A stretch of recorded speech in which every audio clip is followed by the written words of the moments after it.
Ilha da Trindade, Brasil, 16 de janeiro de 58. Anolaima, Colômbia, 4 de julho de 69. Arequipa, Peru, 11 de abril de 80. Cidade do México, 11 de julho de 91. Varginha, Brasil, 20 de janeiro de 96. Cidade do México, 6 de agosto de 97. Bogotá, Colômbia, 2001. Ituzaingó, Argentina. A cada ano, os casos de avistamentos de OVNIs aumentam. Cada vez mais pessoas são testemunhas desse tipo de fenômenos. Não temos respostas, mas esta é a hora de encontrá-las. 6 de agosto de 97.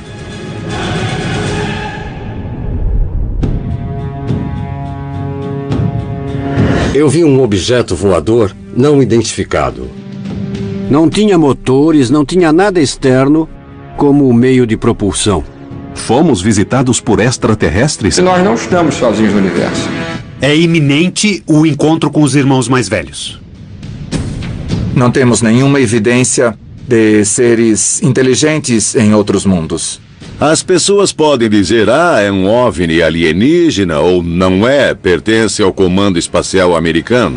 Os relatos se sucedem e os resultados não são publicados. É o momento de recorrer aos casos mais impressionantes da história ufológica da América Latina e descobrir o que realmente acontece sobre nossos céus. A resposta está para ser revelada.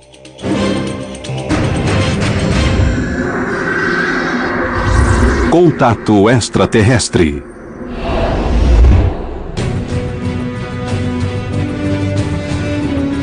O fenômeno extraterrestre pode ser real? Se me perguntam se o fenômeno dos OVNIs é real, eu digo que sim, é real. É um fenômeno físico, pode ser gravado, pode ser filmado, etc. É possível que a América Latina seja palco de visitas constantes de seres de outros mundos? É algo que está em nosso espaço fora de controle, certo? Ninguém sabe o que é. Nós estamos falando de um perigo sério, já que não se tem controle. Quais são os segredos que se ocultam por trás do fenômeno dos OVNIs? Buscamos uma resposta na história dos avistamentos mais famosos da América Latina. Esta é a hora de percorrer o caminho, recolhendo indícios de todo o continente. Buscando coincidências e analisando os casos. Este é o momento de armar um quebra-cabeças que nunca foi posto sobre a mesa. É a hora de conhecer a verdade sobre o que ocorre nos céus da América Latina. Podem existir respostas no passado. Os primeiros povos do continente conviviam com seres de outros mundos? O mundo andino e sua visão mítica, sua visão religiosa, é uma visão que permite definir que existe uma ponte de união, de vínculo entre esse mundo terreno, o mundo do aqui, do agora, com o mundo cósmico.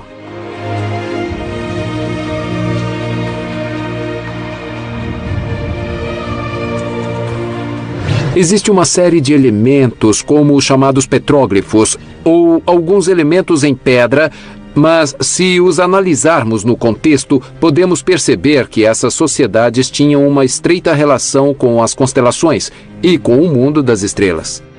Existem indícios que se repetem em todo o continente. Poderiam ser a verdade?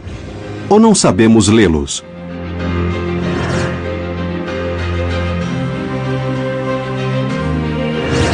Desde o suposto astronauta alado na cidade maia de Palenque, no México, até as inexplicáveis figuras do deserto de Nazca, no Peru, as pistas se espalham por todo o continente e ampliam as dúvidas dos pesquisadores. Fica muito difícil para estabelecer essa relação entre extraterrestres e as mais antigas civilizações. No entanto, existem algumas questões que deveriam ser analisadas mais profundamente. O conhecimento dos maias, em especial, excede qualquer explicação convencional. Ou foi herdado de outra civilização que desconhecemos, muito antiga na Terra, ou então é um conhecimento que vem de fora. Essas capacidades não temos de ser egoístas e pensar que vieram de qualquer outro lugar. Existem indícios em todas as culturas latino-americanas. Os povos nativos não temiam nem negavam a existência, provavelmente, como se diz, de irmãos mais velhos. É no passado que se encontram os primeiros indícios de contato extraterrestre. Não há dúvida de que um dos grandes enigmas que a humanidade tem é saber se há vida em outros mundos. Talvez, junto com a própria origem do mundo e a origem da vida, o terceiro grande enigma seja se estamos sós ou não no universo. Não podemos negar todas essas coisas, nem fechar os olhos e pensar que não existem. Temos que estudá-las. E temos também que criar uma política de governo, porém não como um país, mas como humanidade. Quer dizer, para fora, uma exopolítica. Exopolítica é uma nova ciência. É uma ciência das relações entre as civilizações inteligentes do universo. Todas as interações que tivemos com outras civilizações, e há documentos de que existem múltiplas civilizações visitando a Terra agora. Todos nós somos afetados pela exopolítica.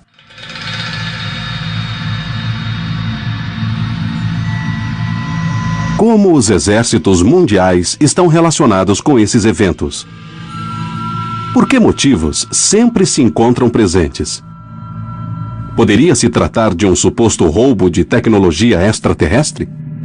É possível que seja uma tecnologia pertencente a uma potência estrangeira que a use a seu favor e contra as demais. A opção 2 é que seja uma tecnologia não local, que tenha sido capturada igualmente por uma potência estrangeira.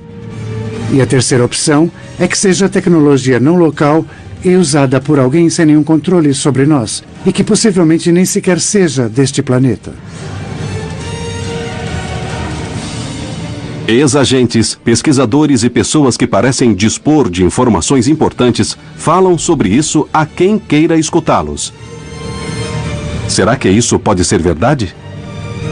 Isso poderia ser ou de naves que foram recuperadas depois de quedas, de naves extraterrestres, ou poderia vir de tecnologias que foram recebidas de civilizações extraterrestres com as quais tenhamos acordos. Nas décadas de 50 e 60, aconteceram casos documentados na América Latina em que os próprios governos divulgaram informações sobre avistamentos de OVNIs. Foi a partir da década de 50 que os casos começaram a ser investigados e catalogados. A Marinha Brasileira foi protagonista de um dos casos mais famosos da América Latina.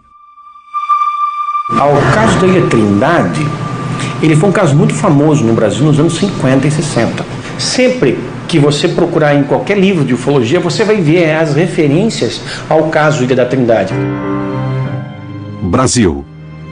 Ilha da Trindade, 16 de janeiro de 58.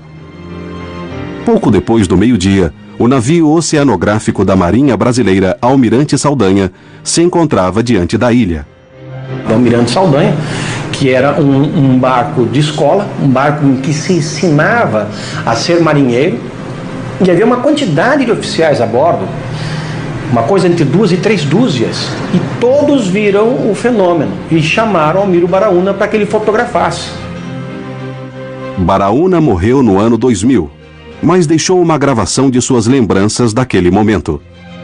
Ele estava pescando, de repente ele olhou assim no horizonte e viu um objeto deslocando. Eu vi a fotografia lá na marinha e comecei a fotografar. Eu estava com 6 chapas na máquina. Bati a primeira, a segunda, a terceira ele entrou atrás do Morro Desejado, esperei um pouco, ele passou, enquanto isso o pessoal está correndo. Me jogaram no chão, eu fiquei ajoelhado embaixo da murada a bater. O objeto saiu de trás do Morro Desejado, parou um pouco e a melhor foto, aquela está mais destacada e está mais nítida.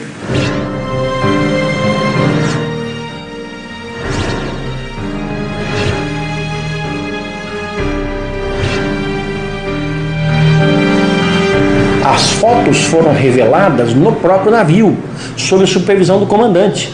não havia como serem fraudadas. E ele chegou, apesar de todo o nervosismo que tomou conta da tripulação e dele mesmo naquele momento, ele conseguiu acionar por 6 vezes a câmera fotográfica tentando documentar o UFO. Ele obteve a certeza que pelo menos em 4 oportunidades das 6 tentativas ele havia conseguido fotografar em diferentes posições aquele objeto não identificado. E quando as fotos foram reveladas e mostradas para os oficiais que ali estavam, todos concordaram que o que estava na foto era exatamente aquilo que foi visto minutos antes.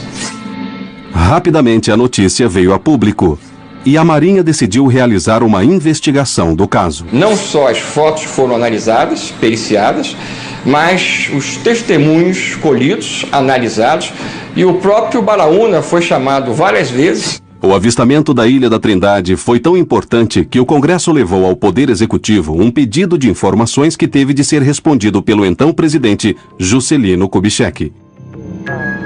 O presidente na época era Juscelino Kubitschek e ele tomou conhecimento das fotografias. Devido ao modo como foram tiradas as fotografias e revelados os negativos, a quantidade de testemunhos e as perícias realizadas, o caso da Ilha da Trindade mereceu grande credibilidade.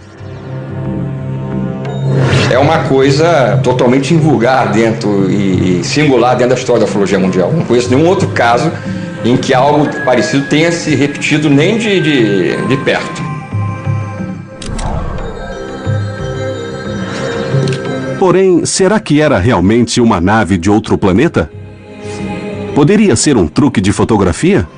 Poderia se tratar de um tipo de avião experimental? As testemunhas confirmaram o que viram. Entretanto, não foi possível reunir mais provas, além das fotografias tiradas e reveladas no navio. Eu sou um ufólogo que não acho que, para aceitarmos a existência de UFOs, precisamos necessariamente achar que UFOs sejam naves extraterrestres. A ciência ainda não conseguiu comprovar sequer a vida microscópica em outro planeta. Recentemente, alguém tentou alegar que as fotos são fraude. O fato é que ninguém conseguiu até agora dizer o caso da Trindade é fraude. E ninguém vai conseguir. Não há mais o que se provar a respeito dessa ocorrência. Ela já está suficientemente comprovada.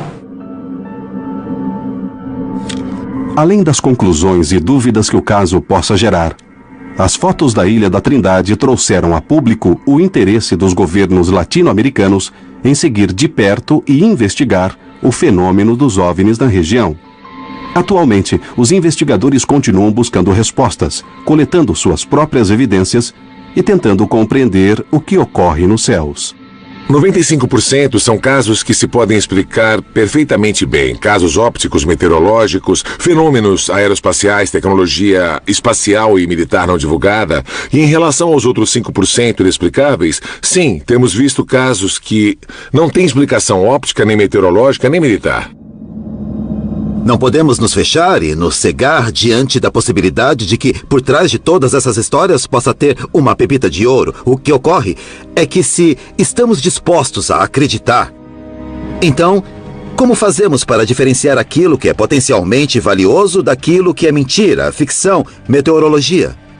Cabe a nós, então, ir buscar uma resposta para esses 5%. E certamente a metade vai ter uma resposta e a outra metade não vai ter. Devemos buscar as respostas no presente. Devemos armar nosso quebra-cabeças para descobrir se a América Latina recebeu visitas de outros mundos. Na antiguidade, os indícios são pelo menos perturbadores. No entanto, é nos séculos 20 e 21 que se encontram as provas mais surpreendentes.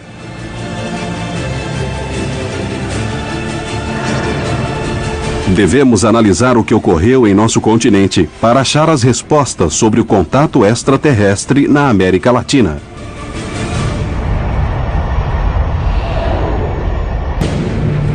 O que são realmente as luzes que se veem em nosso continente? Será que os governos da América Latina guardam informações secretas? Essas luzes trazem algum perigo para os céus e as pessoas? Até meados da década de 60, os organismos oficiais divulgavam os casos. Porém, algo mudou de repente. Anulaima, Colômbia, 4 de julho de 69. O caso de Arcêncio Bermúdez é um dos casos mais impressionantes e também mais curiosos da história dos extraterrestres na Colômbia.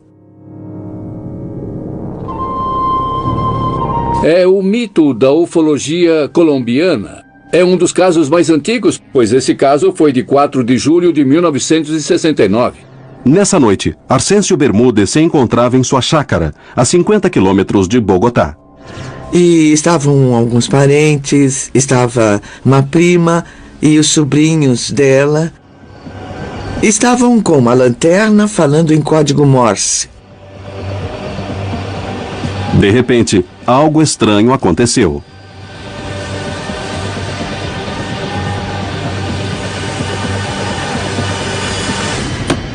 Entraram correndo. Ai, meu Deus, é um OVNI que vem para cá.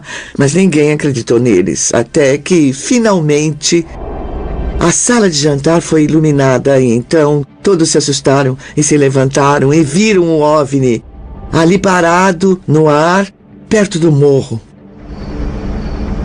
Enquanto todos observavam, Arcêncio decidiu investigar o que ocorria. Ficou bem embaixo do objeto e foi iluminado por sua luz.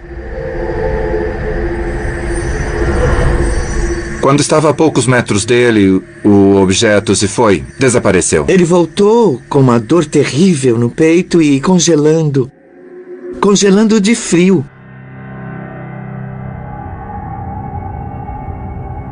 O médico o examinou. Não parece uma infecção intestinal. Vamos ter que colocá-lo no soro.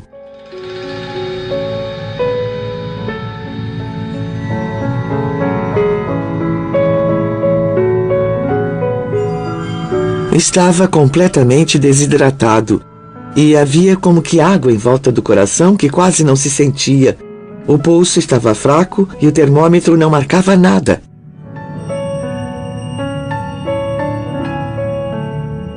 O caso não teria maior importância se o Sr. Bermúdez não morresse depois de 4 dias. Vítima de uma enfermidade que foi descrita como algo que tem a ver com os efeitos da radiação.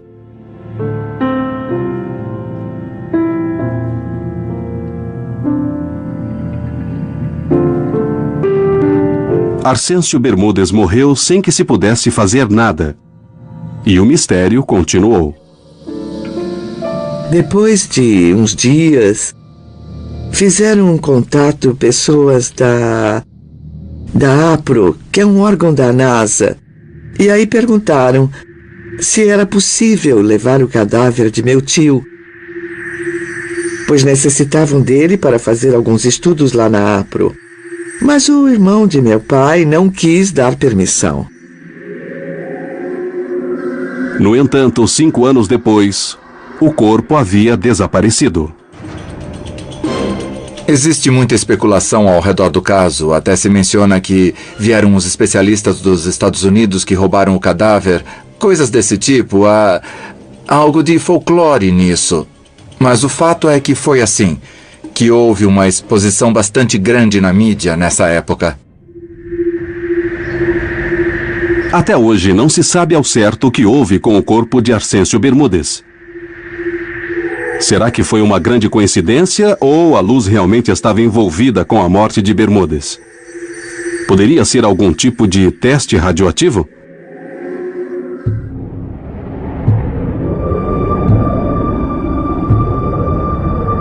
Hoje, a capacidade de análise para descobrir o que voa nos céus da América Latina aumentou muito. Os cientistas atuais podem ter as ferramentas para descobrir a verdade. Existem muitos caçadores que, nas diversas cidades do continente, olham para os céus para obter provas e buscar respostas. Lentamente, aqueles que começavam a ver objetos nos céus passaram a se organizar. Nos dividimos em grupos, cada um recebe as coordenadas de 2 ao norte, 2 ao norte e 2 ao sul, nos 4 pontos cardeais, por favor. Os vigilantes do céu gravaram, no decorrer de quase 20 anos, milhares de imagens. E às vezes é um pontinho que de repente alguém captou, mas também há de repente coisas extraordinárias que temos que analisar, que temos que ver. Tentamos nos organizar para gravar um fenômeno através de 2 ou 3 câmeras no mesmo instante e em diferentes zonas. Fomos até a zona do deserto, fomos a Tijuana, nós ficamos ali por uns 15 dias e ficamos lá observando. Estamos constantemente com pessoas olhando os céus. Nem todos são bons, nem todos são espetaculares. Porém, estão aí esperando uma resposta e se fala de objetos voadores não identificados nestas imagens. Os avistamentos na América Latina têm trazido nos últimos anos experiências únicas. Muitas pessoas observaram o mesmo objeto e esses tipos de fenômenos foram gravados por diversas câmeras de vídeo. Todos afirmam verem luzes que não têm explicação. O vídeo de Pedro Hernandes, no qual um objeto libera mais de 100 esferas, é absolutamente inquestionável. No dia 2 de maio de 2009, eu me dirigi até satélite, para as torres de satélites. Então observei um objeto que estava abaixo. Vi um avião e pensei, vou gravar o vídeo com a referência desse avião que vinha. E no momento em que vai passando o avião, vou focando no objeto que estava no fundo. E foi então que esse objeto começou a soltar. Não sei se podemos dizer centenas de esferas que foram saindo de um e de outro lado. O objeto dava voltas, dava muitas voltas quando ia saindo as esferas. Quando parou de expulsar as esferas, seu movimento ficou bem mais lento. Porém, Pedro Hernandes não foi o único a gravar esse fenômeno. Nesse mesmo dia, de outro ponto da cidade, Alfredo Carrilho também gravou o objeto.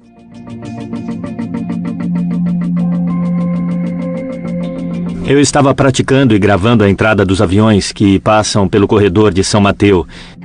E quando estava gravando um avião KLM que vinha da Holanda, eu percebi a existência de um objeto escuro que estava pairando. Esse objeto começou a expulsar esferas para os 2 lados. E depois os objetos sumiram. Tentei segui-los, mas como nesse dia o sol estava na frente, não consegui continuar filmando. Esse é só um exemplo de objetos que aparecem em cidades e de pessoas em locais diferentes que os veem. Porém, a pergunta continua: o que são eles? O que é esse objeto que libera esferas pequenas? É uma nave extraterrestre? É um experimento militar? Só podemos afirmar que se trata de um OVNI.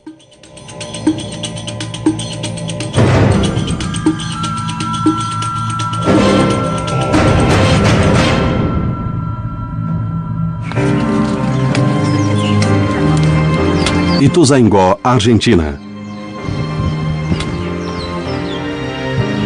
Vi uma luz que vinha do norte.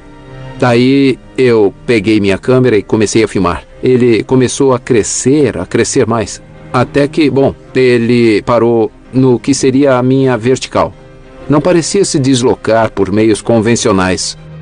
A primeira coisa que vi foi uma esfera, e se notava que não era a estação espacial, não era nada raro, nem um avião, porque se notava o núcleo de cor rosa.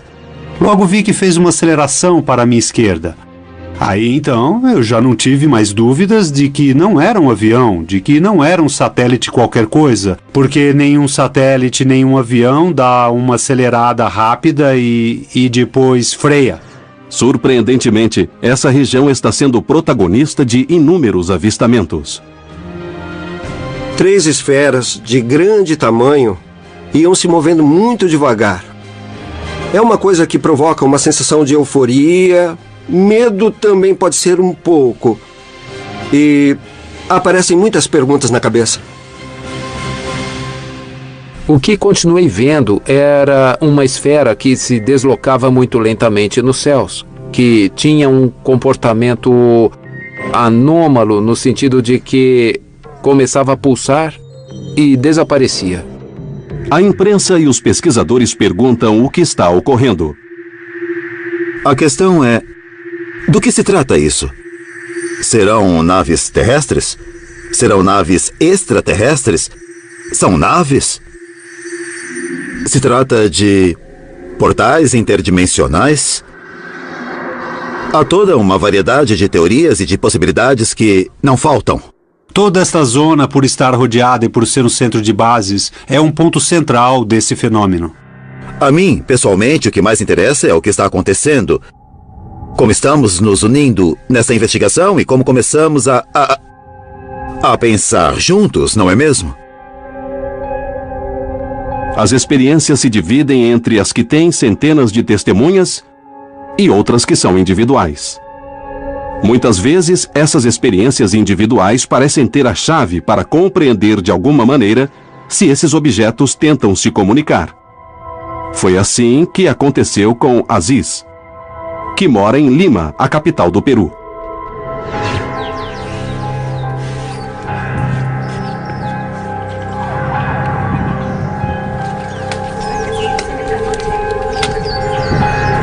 Às vezes sinto o impulso de sair depressa e eles aparecem, ou então às vezes eu estou ali e eles simplesmente aparecem.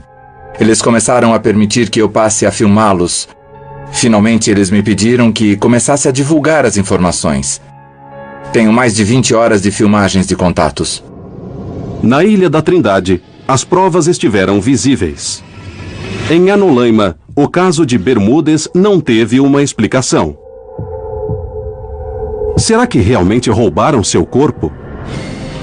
Por que ele morreu? Não se tem respostas.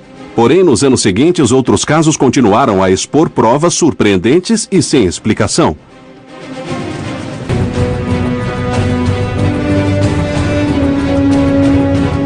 A América Latina tem sido centro de centenas de avistamentos estranhos. O que se vê nos céus? Vimos uma coisa prateada que se deslocava de modo horizontal. E ficava tudo iluminado como fogo. Era uma nuvem, mas era sólida, como se fosse feita de acrílico. Naqueles edifícios comecei a ver algo que se movia. Essas aparições estranhas foram investigadas por ufólogos e por órgãos de diversos governos. Muitas vezes, parte das investigações chegam à imprensa. No entanto, um dia, as informações não foram mais divulgadas. Qual foi o motivo para que os governos deixassem de falar de objetos voadores não identificados? Será que está ligado à criação de laboratórios para investigar o fenômeno? Esses laboratórios de OVNIs foram criados a partir das respectivas Forças Armadas, com o objetivo de manejar as informações que se divulgariam nesses países. E o manejo de informações implica, digamos, manipular informações, ocultar informações, distorcer informações e divulgá-las quando for conveniente. Sempre houve um cuidado muito grande no início, pelo menos da ufologia brasileira, de um processo de intercâmbio de informações entre a área militar e a civil, coisa que depois, infelizmente, durante décadas foi eliminada, esse tipo de colaboração. No tempo em que estive em serviço, uma das coisas que tive de fazer foi criar, planejar e operar o Laboratório de Investigação de Fenômenos Aéreos Anômalos. Foi uma preocupação que a Força Aérea teve, porque nessa época havia muita atividade e muitos relatos de avistamentos. Quando se criava um laboratório de OVNIs, o primeiro a fazer era convocar as pessoas que tinham visto o fenômeno, e um desses fui eu. Há muito pouco tempo começou a investigação, e então eu desenvolvi esse trabalho que foi até 2005, e no qual se acumularam muitas informações durante esses anos com a OIFA. Neste momento, estamos sendo testemunhas de um avistamento de um objeto aéreo anômalo que está totalmente imóvel em cima do Monte Pilã. Houve uma grande quantidade de ocorrência de telefonemas diários e eram alguns interessantes, outros eram bem bizarros. Mas, sobretudo, eram ligações. Com a cabeça assim, uma cabeça cônica. Curiosamente, hoje, quando vamos a um laboratório de OVNIs da Força Aérea, dizem que não tem arquivos. Porém, tudo isso em um contexto um pouco obscuro fez com que, de alguma maneira, eu penso que atualmente a atuação do laboratório de OVNIs, mais do que esclarecer o tema, funciona como um tapa-olhos das informações desse fenômeno no Peru. Nós começamos um processo no Brasil em 2004, que é um movimento para pedir ao governo que abra os seus arquivos secretos sobre UFOs e reconheça a questão. Essa campanha foi tão bem sucedida que menos de um ano depois, nós, os ufólogos participantes dessa campanha, na época eu era coordenador da campanha, nós fomos chamados para uma reunião com os militares, nós fomos convidados pelos militares para irmos a Brasília e nos sentarmos à mesma mesa com os militares da Força Aérea Brasileira, que abriram para nós os seus arquivos, porém não podiam permitir que aqueles arquivos fossem copiados e mostrados à sociedade. E o nosso objetivo era que o fenômeno fosse reconhecido e os arquivos fossem abertos para a sociedade, não apenas para nós. A nível oficial, sempre temos uma negativa, sempre usamos os casos a que podemos dar uma explicação. Os que não têm explicações ficam guardados numa gaveta. E depois, em particular, reconhecem as inúmeras questões. Alfred Webb, ex-funcionário do governo de Jimmy Carter, decidiu contar sua versão. Quando eu era um futurologista no Instituto de Pesquisas de Stanford, foi proposto um estudo de comunicações extraterrestres pela administração de Jimmy Carter. Esse seria o primeiro estudo científico civil da comunicação extraterrestre na história americana. Infelizmente, o Departamento de Defesa norte-americano interveio e então interrompeu o estudo e nós acreditamos que essa intervenção ocorreu porque nosso estudo teria descoberto relações e programas secretos que o Departamento de Defesa norte-americano tinha com diversas civilizações extraterrestres inteligentes. Na década de 80, houve uma grande mudança nos avistamentos de OVNIs. Mas, mesmo assim, alguns deles foram reconhecidos 20 anos depois.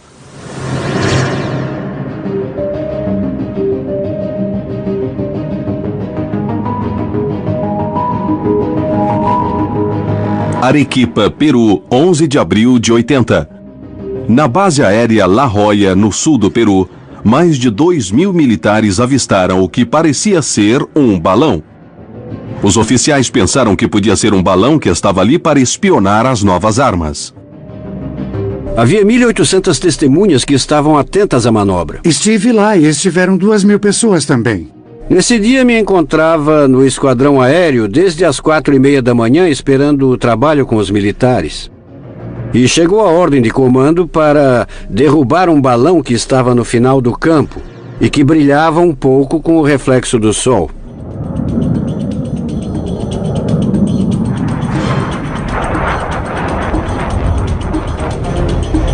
A primeira coisa que ele fez foi apontar e disparar no que se chama na terminologia militar uma parede de fogo.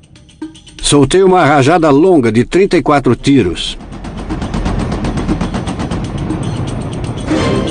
Eu esperava ver esse globo destruído e não aconteceu. Ele viu que os impactos eram como espetar um alfinete numa gelatina, não? Não acontecia nada.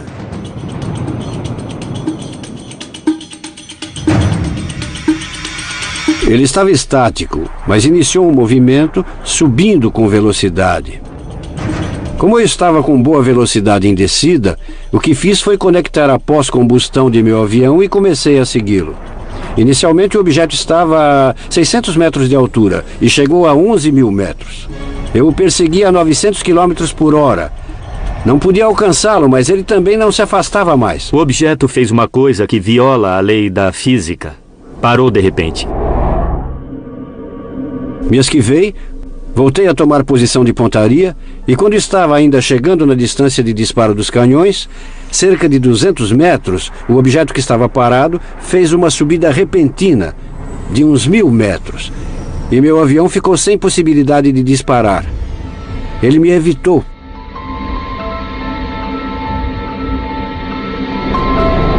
Pensei, ele está brincando comigo.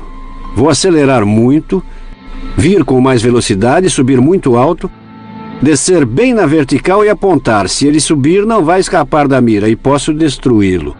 Foi isso que fiz. Eu estava esperando para ver em que momento fazia a volta e olhando. Foi quando o objeto que estava parado subiu e emparelhou comigo.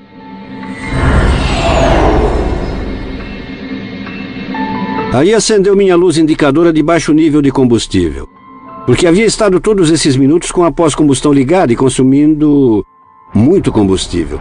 Então já não me mantive a 900 metros para disparar, mas me aproximei a uma distância de 100 metros. Aí tive uma surpresa ao observá-lo detidamente. Vi que realmente era como um balão atmosférico, porém toda a parte da cúpula era achatada. Este é o desenho que Santa Maria fez depois de olhar o objeto. Então informei a torre de controle. Estou voltando por causa de combustível. Que venha outro avião, porque isto está interessante. O que houve com o balão? Não é um balão, é qualquer coisa menos um balão, não é? Eles conversaram e me disseram, continua com seu regresso, porque não operamos na altura em que estava e não vai sair outro avião. Santa Maria não saiu mais, e o objeto esteve toda a manhã em cima da base aérea de La Jolla. O que poucas pessoas sabem é que, no dia seguinte, à noite, o objeto regressou e passou como se estivesse em casa por todas as instalações da base aérea. E depois, se foi. Depois do evento, a Força Aérea pediu a todas as testemunhas que guardassem segredo absoluto sobre o episódio. Nos disseram que o objeto não iria se aproximar da base. Conseguimos afastá-lo, não aconteceu nada. Não foi violada nenhuma informação, então ficaremos em silêncio. Existe, de acordo com o testemunho de Santa Maria, uma ordem expressa de calar-se. E logo foi liberado com o propósito de fundar o Departamento de OVNIs da Força Aérea. Então, em primeiro lugar, é preciso evidenciar que existe uma política de silêncio. Mas em 2002 me pediram que começasse a falar para contribuir com a difusão do fenômeno OVNI. E comecei a falar livremente o que eu queria. Quando seu nível hierárquico é mais elevado, a possibilidade de falar é menor. Temos recebido relatos completos de oficiais que talvez antes da criação do departamento teriam medo de falar. Para quem trabalha nos céus, um fenômeno OVNI pode ser uma ameaça. Os controladores aéreos e os pilotos têm uma preocupação constante. O Serviço de Controle de Tráfego Aéreo tem como finalidade estabelecer a agilidade das operações aeronáuticas, a vigilância de que elas aconteçam dentro de parâmetros seguros. Meu trabalho é precisamente observar, e é quando se começa a pensar e se dar conta de que o fenômeno é tremendamente perigoso. A preocupação principal é a possibilidade de que essas atividades ponham em perigo as operações aéreas em geral e, sobretudo, a soberania, não? Um avião sempre vai se comportar como um avião. O fenômeno não se comporta igual. Vira muito rápido. Simplesmente não existem aviões que voem de ré.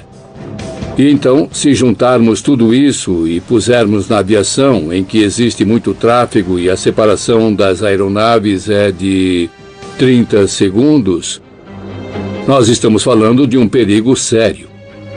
Um país tem de ser dono de tudo o que tem. E, assim como há um limite marítimo, há um limite no espaço também. Estamos falando que se no âmbito geral não é bem aceito, não é reconhecido, então nos deixa vulneráveis no âmbito profissional. Os casos na América Latina provocam interrogações. Algo estranho acontece, mas o que será? Diante da suspeita de um satélite espião, a Força Aérea Peruana deu ordens de atacar, mas as armas foram inúteis. Quem nos observa? Por quê? Em todo o continente, pessoas armadas com filmadoras começaram uma caçada de imagens. Como vai? Tá tudo bem? Cada um recebe as coordenadas de... Paranoia? Busca de respostas e provas? 2 ao norte e 2 ao sul. O que começaram a buscar? O que acharam? Porém, a chegada de centenas de casos trouxe um novo desafio. Como diferenciar os vídeos que realmente tinham imagens valiosas para a investigação de OVNIs?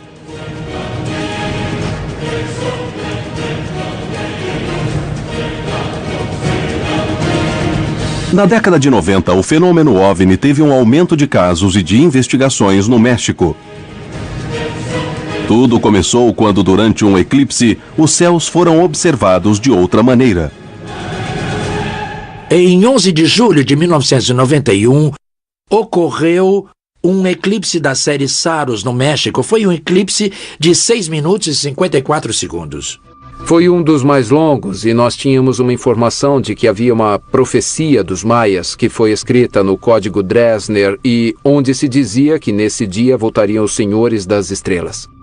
Nesse dia, olhavam para os céus observando o eclipse, quando alguns objetos começaram a aparecer. Foi a partir desse eclipse que começaram a ocorrer uma grande quantidade de avistamentos e surgiu interesse no México em acompanhá-los e saber o que era que estava sobrevoando as grandes cidades. Desde o eclipse solar de 1991, tivemos um grande impulso. Nos demos conta de que havia um grupo, uma nova geração de jovens, e todos estavam impressionados com aquilo que estávamos vendo. Cada vez mais pessoas levantavam suas filmadoras para os céus em busca de provas para os vídeos extraterrestres. Depois do eclipse, um fato natural reforçaria o interesse dos mexicanos por olhar os céus. 21 de dezembro de 94. A 55 quilômetros da cidade do México situa-se o vulcão Popocatépetl. Esse é o vulcão em atividade mais próximo da capital do país, o que o converte em um dos mais perigosos do planeta.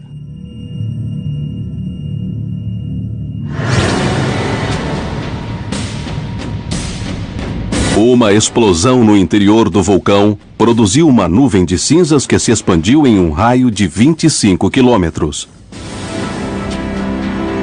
Mas havia mais do que cinzas, fumaça e lava em sua cratera.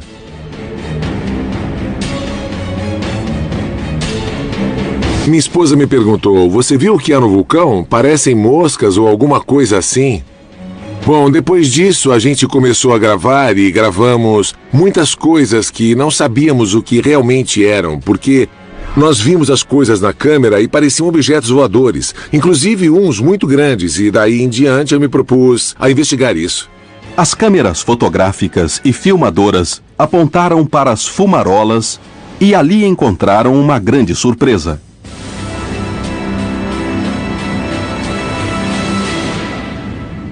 Eu vi alguma coisa que entrava na cratera do vulcão. Como assim? Alguma coisa que entrava na cratera do vulcão? Sim, se olhar as imagens, efetivamente foi captado isso. Os avistamentos no vulcão Popocatépetl converteram-se em um dos fenômenos de OVNIs com mais questões em toda a América Latina nos últimos 20 anos.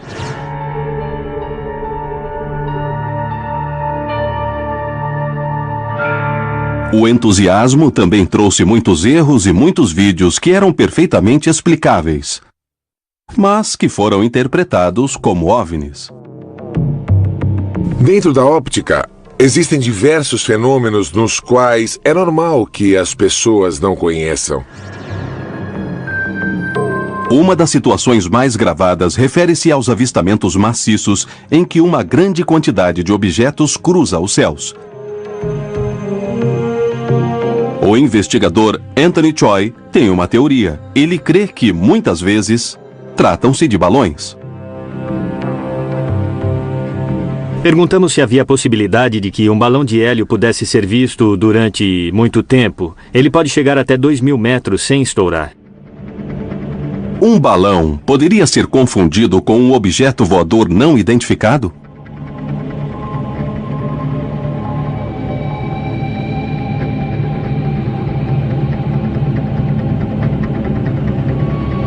Quando se soltam balões, as pessoas se confundem pensando que é um OVNI, quando realmente é por não saber que alguém em algum lugar soltou um balão.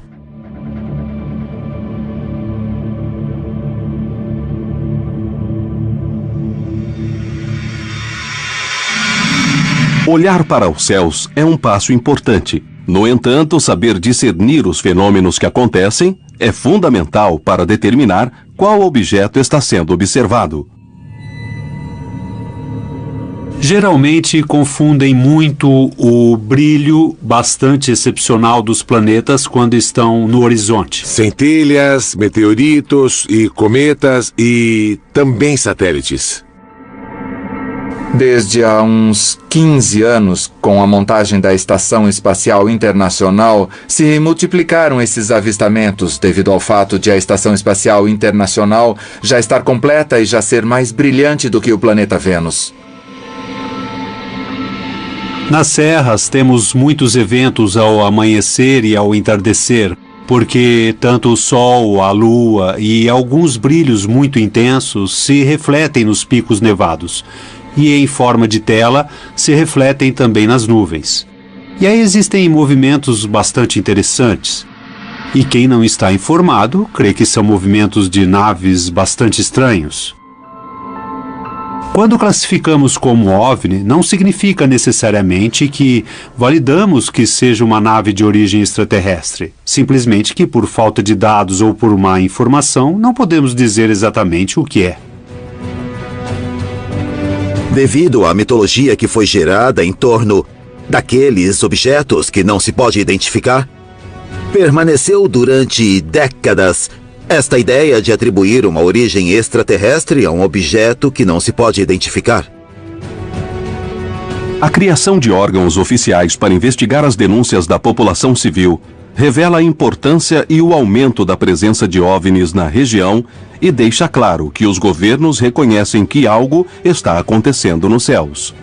11h47 da noite, 9 de setembro de 95. Houve uma aceleração do número de governos que tornaram públicos seus arquivos sobre extraterrestres. Temos agora entre 30 ou 40 governos que tornaram os arquivos públicos e temos organizações de exopolítica em grande parte do mundo. As investigações vêm a público anos depois de serem realizadas.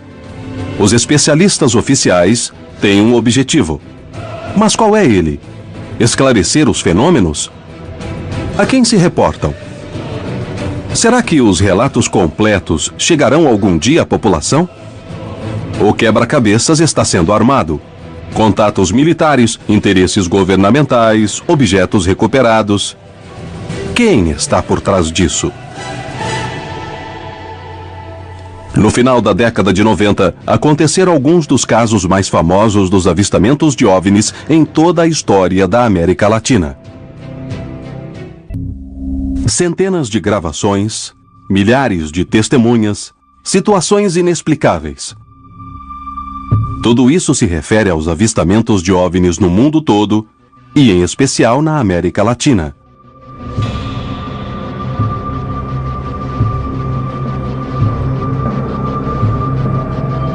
O fenômeno existe, não se pode negar, pode-se filmar, é histórico e está registrado. Estão acontecendo cada vez mais avistamentos na região.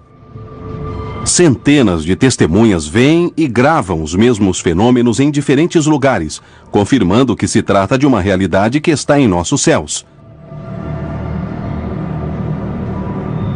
O sigilo dificilmente é evitado pelos investigadores, especialmente quando diferentes órgãos começam a atuar. Quanto maior é o caso, maior é o esforço das pessoas em detratá-lo. Quanto mais impactantes, mais as pessoas se esforçam para derrubar.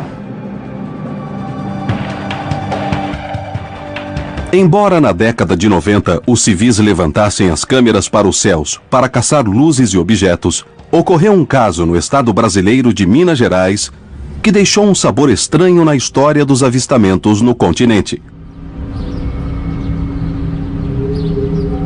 Para alguns, tratou-se do caso mais importante da história. Para outros, foi um exagero. Mas existe uma terceira posição. O caso Varginha segue sendo o segredo militar mais bem guardado do Brasil. 20 de janeiro de 96, cidade de Varginha, Minas Gerais, Brasil. Varginha era, até esse momento, uma cidade tranquila, pequena, e seus habitantes conheciam o fenômeno dos OVNIs como em qualquer outra região do planeta. Mas, a partir desse dia, tudo mudaria para sempre. Sem dúvida nenhuma, um dos mais bem documentados e pelo maior número de pessoas que já participou de uma única investigação ufológica em todo o mundo. O sul de Minas Gerais é considerado, no mundo, uma das regiões de maior índice de aparições. No entanto, são relatos, são registros que precisam ser bem estudados, passarem por uma filtragem, para que saibamos se realmente são fenômenos ainda não explicados ou fenômenos naturais e artificiais conhecidos. Tudo começou quando 3 jovens caminhavam de volta para suas casas. Era umas 4 e pouco, mais ou menos. Aí a gente descendo por um caminho, eu fiquei meio com medo de descer naquele caminho. Aí aconteceu da gente, né, avistar lá uma coisa estranha, que eu não sei o que era. Já a primeira reação que eu já tive foi correr. Falei, vamos embora, porque, né, você não sabe se é bom, você não sabe se é ruim, você não sabe se vai fazer alguma coisa com você.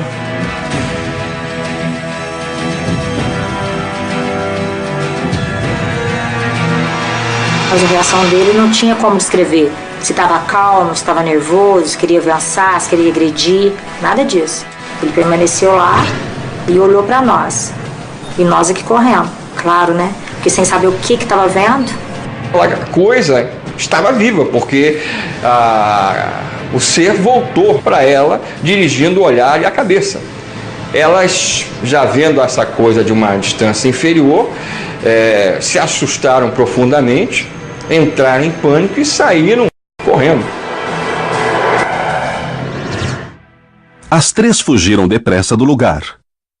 A partir desse momento, a notícia correu rapidamente por toda a cidade. Foi divulgado na cidade que 3 garotas haviam avistado uma criatura, para elas desconhecida. O que eu vi é que é marrom, dos olhos vermelhos, a pele oleosa, estava agachado, mas não chegou naquilo que eu vi. Elas não estavam muito ligadas em assuntos de ufologia ou de extraterrestres. Falaram que era algo ruim, algo que relacionaram ao demônio, em razão da religiosidade delas e da cultura delas. A história das garotas seria só o começo de um caso muito mais complexo.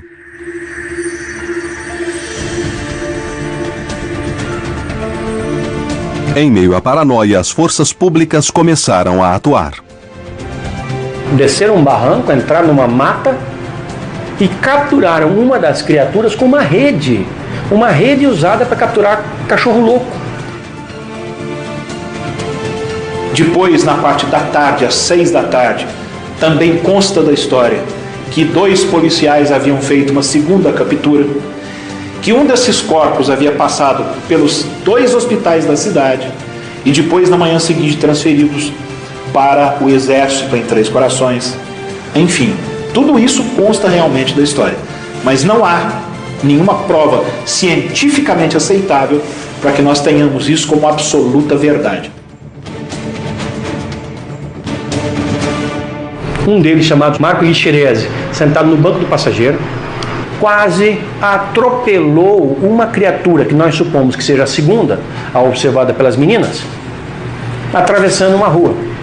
Freia-se o carro, Marco Lixerese sai do carro, entra no mato, captura a criatura com as suas próprias mãos, sem usar luva, sem nenhum tipo de proteção. Ele não tinha sido avisado, ninguém tinha sido avisado da periculosidade que poderia haver nisso. Coloca a criatura no seu colo e dirige para o hospital, que fica no centro de Varginha. Marco Lixerese faleceu cerca de 3 semanas depois de infecção generalizada de septicemia.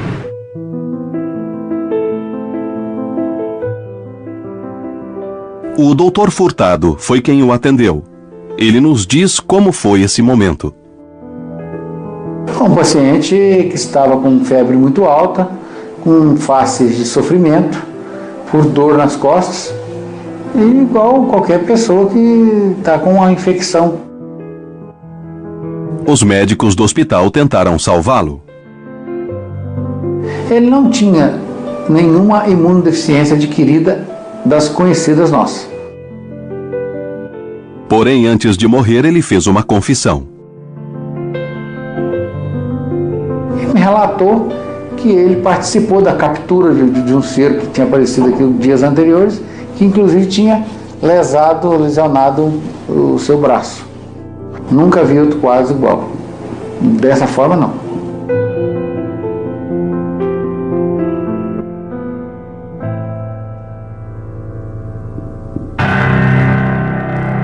Acredita-se que nesse dia foram capturadas 3 criaturas em Varginha. Nunca mais se soube delas. Alguns vizinhos afirmam ter testemunhado movimentações estranhas durante esses dias. Na segunda-feira, que a gente ficou sabendo, eu estava indo pela rumo a Fernão Dias e lá eu avistei 3 caminhões de comboio, né, do Exército de Três Corações. As forças militares negaram o incidente desde o primeiro momento. Esse militar descreveu de maneira detalhada das manobras aparentemente ligadas ao acobertamento, que foram feitas para dissimular, na verdade, que no final das contas envolvia um contato com uma criatura morta, de origem não terrestre. O que realmente aconteceu em Varginha? Afirmar hoje em dia que criaturas foram capturadas pelo Corpo de Bombeiros, pela Polícia Militar e pelo Exército, como consta da história do caso, eu não posso mais fazer esta afirmação enquanto não tiver provas para serem exibidas. Tempos depois, o próprio Exército fez uma declaração pública com uma possível explicação. A conclusão deles de que elas teriam avistado apenas um rapaz da cidade que nasceu com alguns problemas de ordem orgânica e psíquica. Isso é uma conclusão de um dos setores. Houve uma pressão tão forte sobre os militares que, finalmente, na semana seguinte, foi liberado o atestado de óbito do rapaz. Todas as explicações dadas pelos militares eram explicações fugazes. Não restou dúvida de que havia algo extremamente sério sendo acobertado. O caso de Varginha ainda permanece sem explicação. As versões oficiais negam o que afirmam as testemunhas, que mesmo com o passar do tempo, continuam a manter sua versão, sem contradições, como no primeiro dia. Dizer o que realmente foi com segurança é muito difícil, quase impossível. Foram os ufólogos que acabaram por transformar o caso Varginha em algo relacionado às crenças de que seres extraterrestres poderiam ter aparecido aqui e elas teriam avistado. O caso Varginha segue sendo o segredo militar mais bem guardado do Brasil, porque não há nada comparável ao que se passou em Minas Gerais.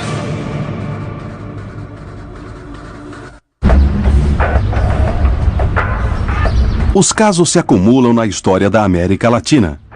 É necessário ter uma explicação. Pouco a pouco, os fatos se desenrolam e se arma o quebra-cabeças dos casos mais impactantes e reveladores. Apenas um ano depois dos eventos ocorridos em Varginha, surgiu uma nova prova. Desta vez, no México. Na tarde de 6 de agosto de 97, em Lomas de Santa Fé, na colônia de Chapultepec, na cidade do México, aconteceu um caso que até hoje não foi esclarecido.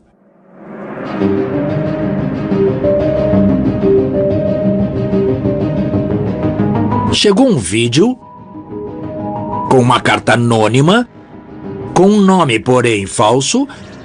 Um vídeo que, no primeiro momento, eu pensei que não fosse verdadeiro.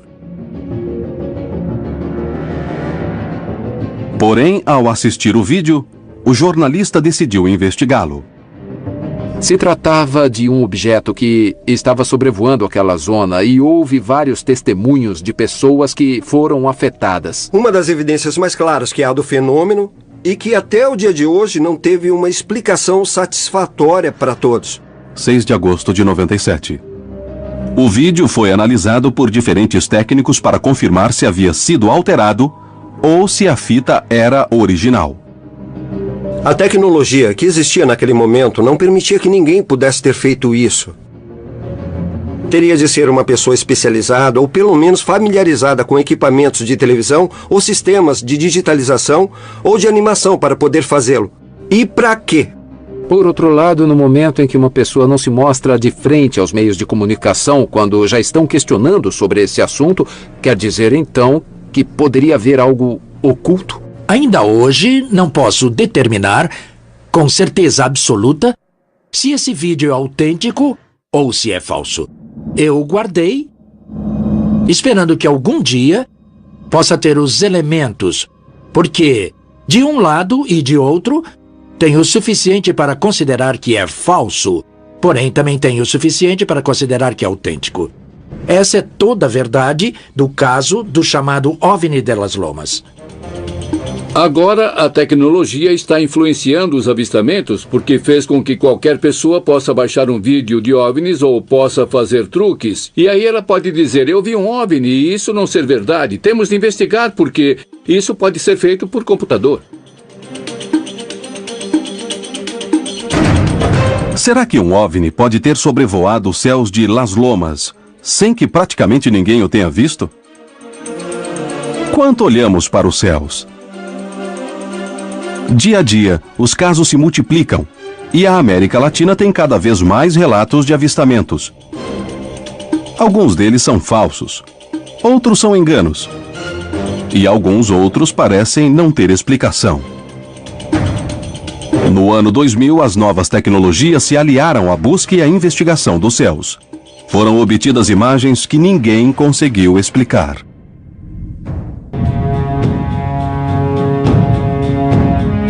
O fenômeno dos OVNIs é real? O que são as luzes e os objetos que voam sobre a América Latina? Na história do continente, centenas de casos documentados mostram um caminho. Mas, no entanto, até hoje não existem provas conclusivas sobre a procedência dessas luzes. Devido à escassez de recursos no passado, as dúvidas persistiram. Porém, atualmente, graças aos métodos de gravação, será que poderemos descobrir a verdade? É possível que estejamos cada vez mais próximos. No México, em 2004, um caso deixou os militares sem palavras, e eles solicitaram aos investigadores de OVNIs que o analisassem. O caso foi um escândalo, e até hoje não surgiu uma explicação definitiva.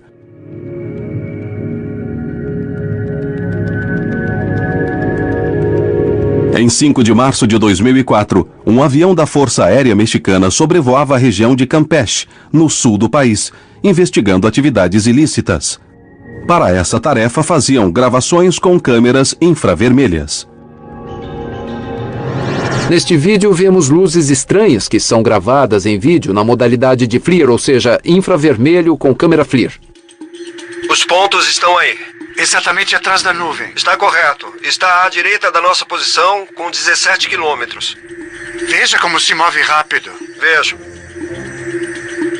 Quantos quilômetros? A 1 ou 2 quilômetros, não mais. Parece que é um ponto estranho na frente. Sim, há um pontinho na frente. Onde está? Sumiu nas nuvens. Agora há outros. É mesmo, há outros. E vão a uma velocidade alta. São 2, 3, 4, 5, 6, 7, 8 na tela. Por que não se viu o objeto? Diante da surpresa, La Sedena, Secretaria de Defesa Nacional, decidiu entregar o material a Jaime Maussan para que o investigasse.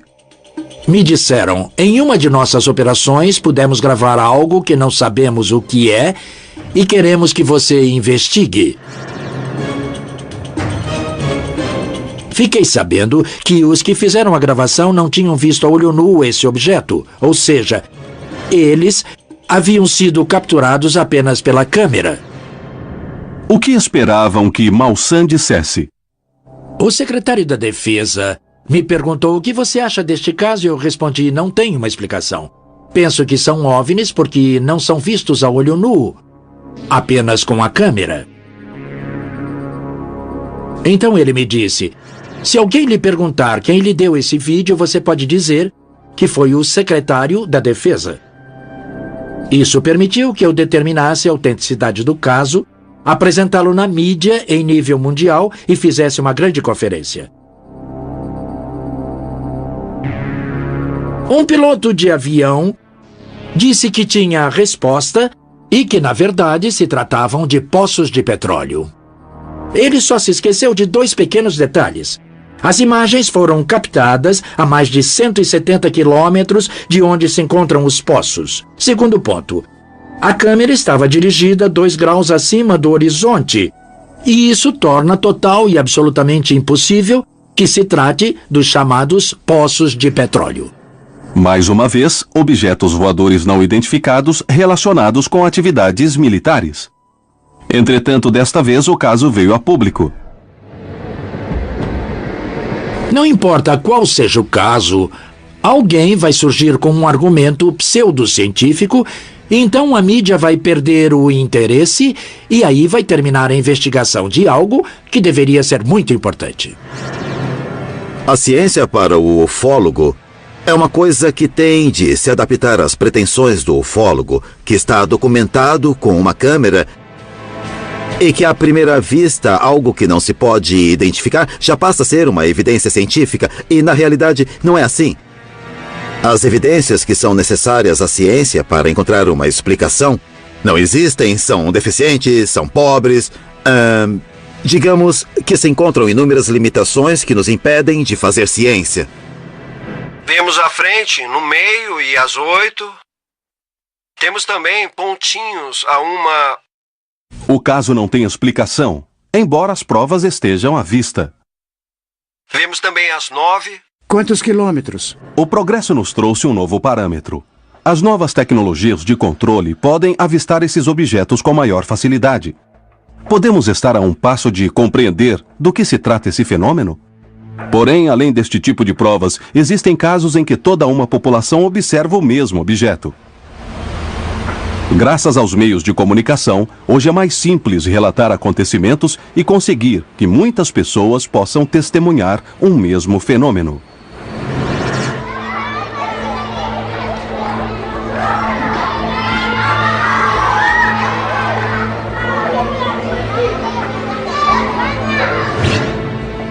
Foi isso que aconteceu em Nobsa, um município do departamento de Boyacá, na Colômbia. O avistamento de um OVNI não deixou dúvidas entre os vizinhos que foram testemunhas. Marcianos nos céus boiacenses. Durante os últimos dias de 2006 e os primeiros de 2007, uma estranha aparição nos céus deixou centenas de testemunhas sem palavras.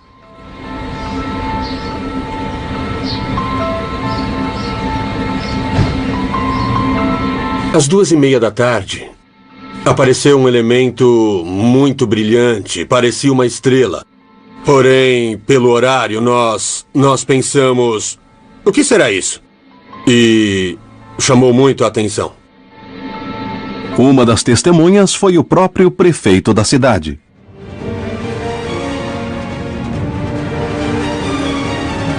Era um dia muito agradável porque era um domingo e estava na minha casa. E um amigo me telefonou e me contou que estava vendo nos céus algum objeto estranho. Eu fui para a janela e efetivamente vi esse objeto estranho demais nos céus. E percebi que as pontas eram prateadas. E quando a parte prateada se voltava para o sol, ele imediatamente irradiava, como se fosse um espelho irradiando um raio de luz. Esse fenômeno durou mais de 2 horas e foi visto de outros pontos do município. E depois começou a se mexer lentamente. Começou a se deslocar no que me pareceu para o norte do município.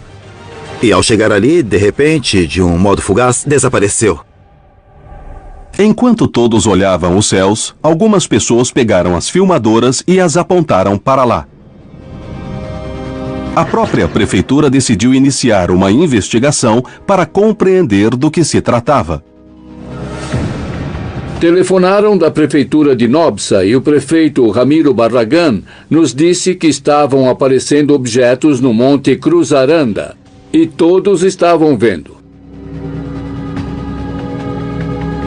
Depois de alguns meses de trabalho, saíram as primeiras conclusões.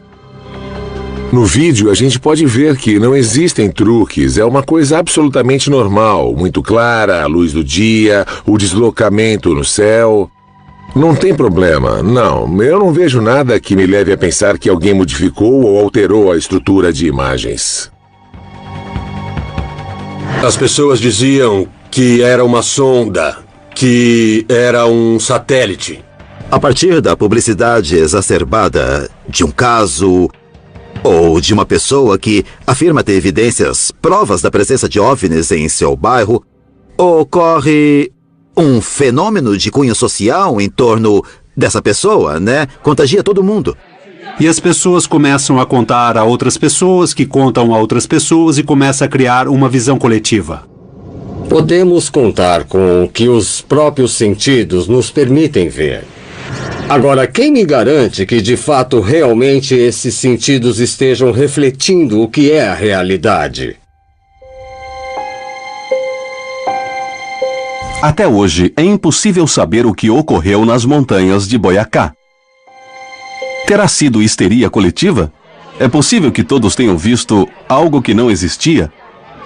O mais surpreendente foi descobrir que essa não foi nem a primeira nem a última vez em que luzes estranhas foram vistas nos céus de Nobsa.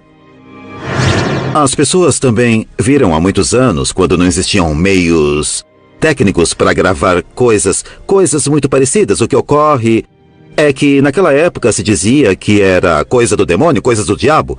E justamente por isso, até existem no município uma série de locais no alto das montanhas onde se construíram algumas cruzes. Há mais de 100 anos, por ordem dos párocos e religiosos, com o propósito de espantar o demônio.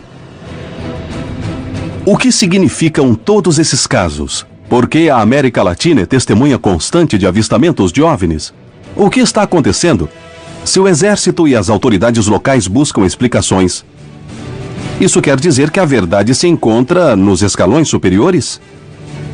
Se existe uma verdade sobre o fenômeno dos OVNIs, talvez ela possa ser encontrada agora, graças ao conhecimento prévio e por meio do uso da tecnologia e das ferramentas de análise. Como compreender o que ocorre nos céus da América Latina?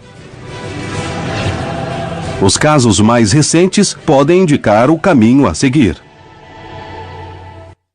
Atualmente, as forças de buscar os fenômenos extraterrestres mudaram. A tecnologia ajuda, mas também gera muita confusão. Quantos fenômenos são provocados por efeitos especiais?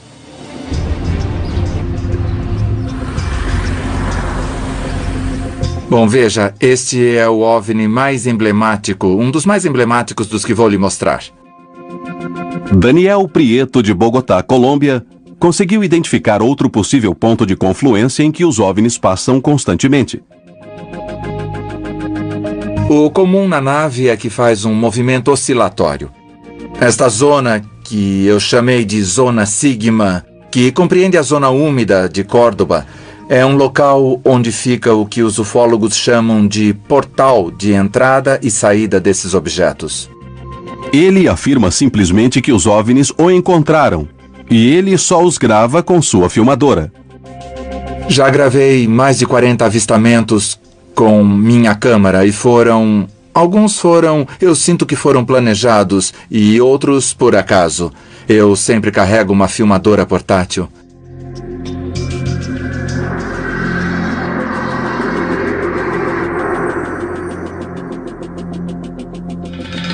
Claro que ficamos muito nervosos com a pressão do momento, mas aqui você o vê levitando. Porém, necessariamente serão extraterrestres? Isso talvez seja realmente um tipo de ilusão ou desinformação para ocultar mesmo os segredos que os serviços militares de inteligência têm. É uma tecnologia secreta? Ou simplesmente são objetos que as pessoas comuns não conhecem? Passou por cima de nós 5 um objeto triangular de cor cinza e todos pudemos vê-lo. E ficamos estupefatos porque o objeto estava passando por cima de nós. Vimos bem claro. Quanto aos triângulos voadores que vemos e que as testemunhas veem, e que foram fotografados. As pessoas podem dizer, isso é alienígena, mas não é. Isso pertence ao Comando Espacial Norte-Americano. Eles podem conter sistemas de propulsão e outros componentes que vêm de componentes extraterrestres que nos foram dados por programas de relação entre humanos e extraterrestres ou pela retroengenharia. Temos tamanha quantidade de satélites dando voltas, orbitando a Terra. Cada um deles tem uma especificação diferente. Há satélites chamados Flares que, por certo, em algum momento do dia, eles tiram fotos. Depois, há satélites russos que funcionam em trio. São 3 satélites que formam um triângulo perfeito.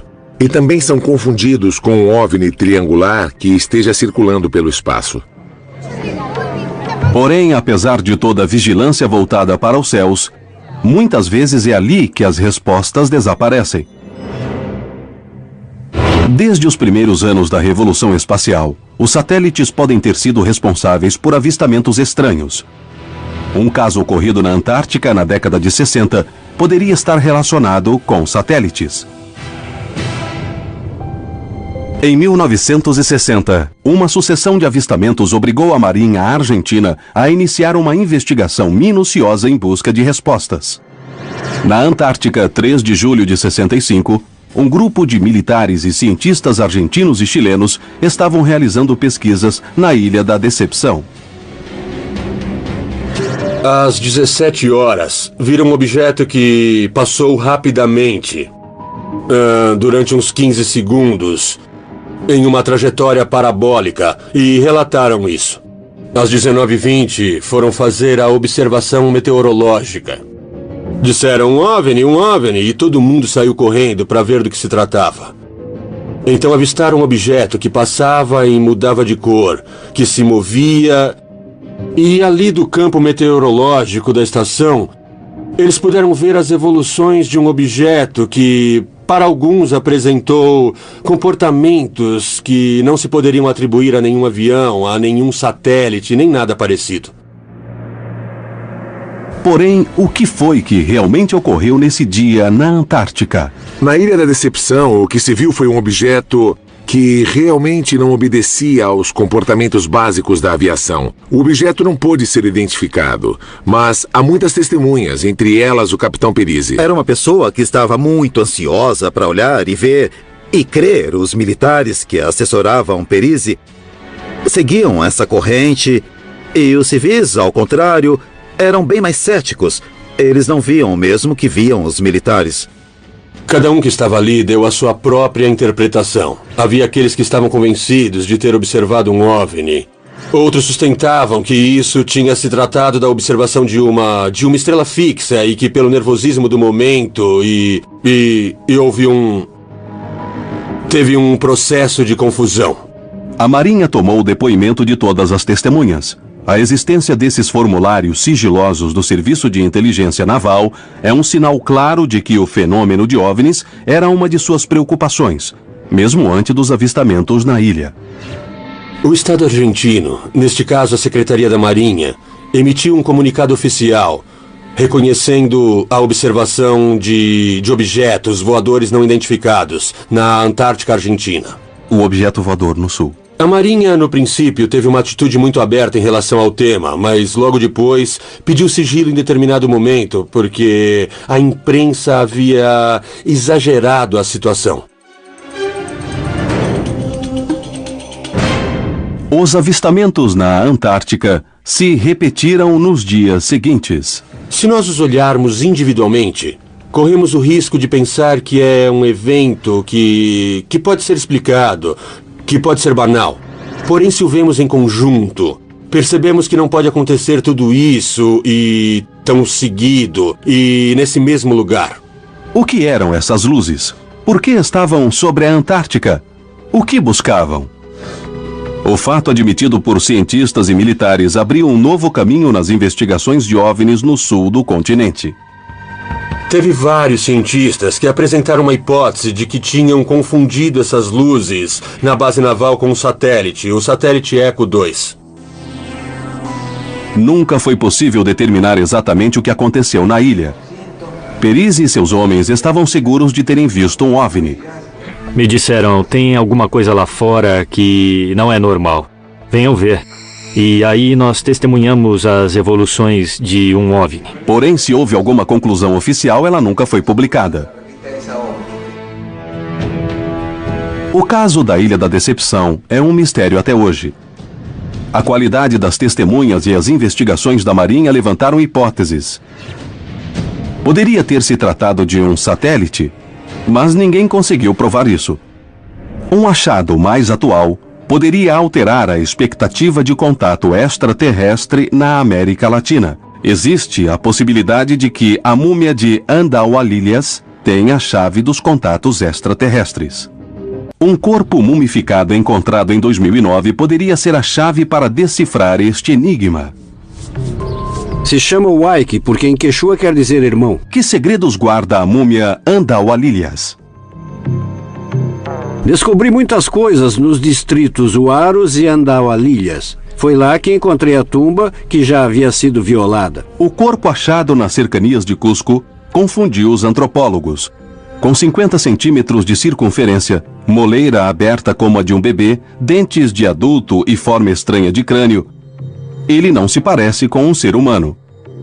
A cronologia não existe entre a fontanela que está aberta e se fecha com 1 ano e a dentição de adulto. O Waiki, à primeira vista, não tem fisionomia humana.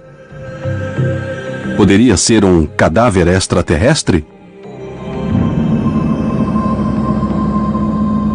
A morfologia da múmia se assemelha incrivelmente às descrições que muitos contatados fazem sobre os supostos seres de outros mundos. Nós encontramos um grupo de ufólogos de Oklahoma que descrevem seres extraterrestres do tipo do Waiki. As características coincidem totalmente com o que eles dizem. Em comparação com o crânio de um ser humano normal, as diferenças são evidentes. Porém, poderia ser um corpo deformado artificialmente? Na cultura andina inca, as cabeças das crianças eram aplainadas, mas diferentes do Waiki, ele tem a cabeça triangular e tem um frontal convexo igual ao occipital, o que quer dizer que não foi aplainado. Os ossos são muito delgados. Se fosse anão, seriam grossos e deformados, porque é isso que o nanismo causa. Neste caso, os ossos são delgados, muito finos, o que demonstra que isso é parte de sua estrutura, sem nenhuma deformação anômala. Os estudos sobre a múmia de Andaualilhas poderiam surpreender a comunidade científica de todo o mundo. Se realmente fosse um corpo extraterrestre, que diferenças poderíamos encontrar? As leis físicas e naturais são universais. Não existe nenhuma forma de imaginar algo diferente em relação ao que as leis físicas estão nos mostrando.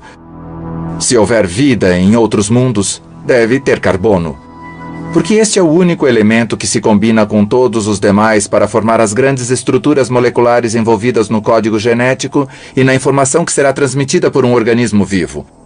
E, nesse sentido, de alguma forma será parecido com algo que conhecemos aqui.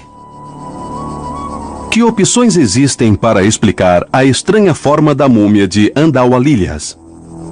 O que pode nos surpreender neste tipo de achado podem ser várias razões, sabe, que podem ser compreendidas, por um lado, dentro da variabilidade humana, cuja origem pode ser causada por um traumatismo, alguma enfermidade ou alguns padrões de ações culturais, como as deformações tabulares.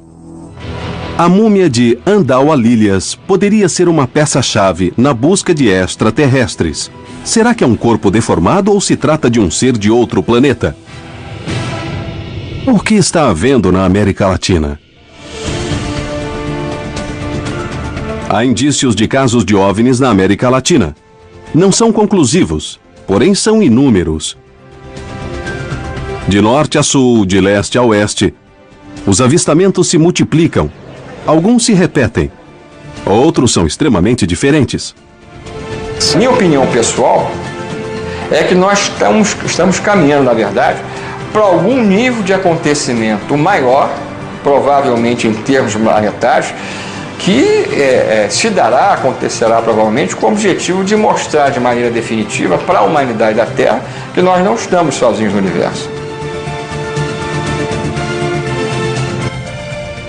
A quantidade de informações que temos encontrado valida a afirmação de que não estamos sozinhos, não estamos sós, de que estamos sendo visitados. Mas desde quando? Desde sempre?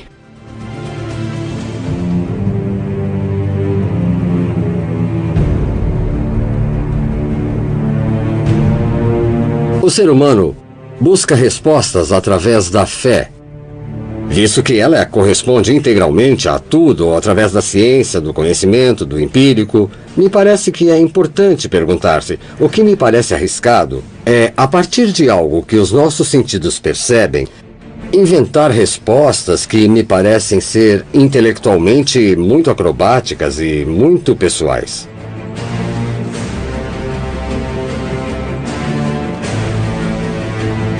Me parece difícil, a partir do ponto de vista da ciência, que essas visitas sejam uma realidade.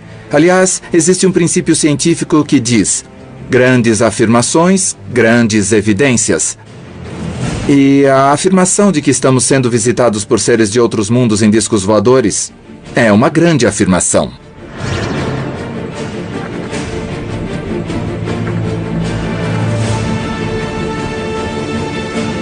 Isto é algo que envolve toda a humanidade.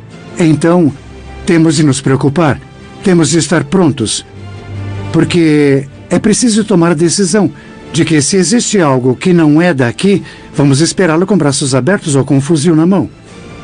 Ou perguntar aos Incas como foi. A maneira de entender o fenômeno dos OVNIs é abrir nossa consciência, abrir nosso coração e, sobretudo, olhar o céu. Estamos diante de uma das grandes perguntas da humanidade, e sua resposta poderia mudar para sempre nossa existência. Existe vida em outros mundos? Somos visitados? O que são todas as provas que foram coletadas? São todas falsas? Para todas existe uma explicação? Nunca houve tantas testemunhas como nos últimos anos. Existe uma mensagem para nós nos céus? Algo está para acontecer na América Latina? Ou simplesmente, isso é parte do anseio humano por ir sempre mais longe?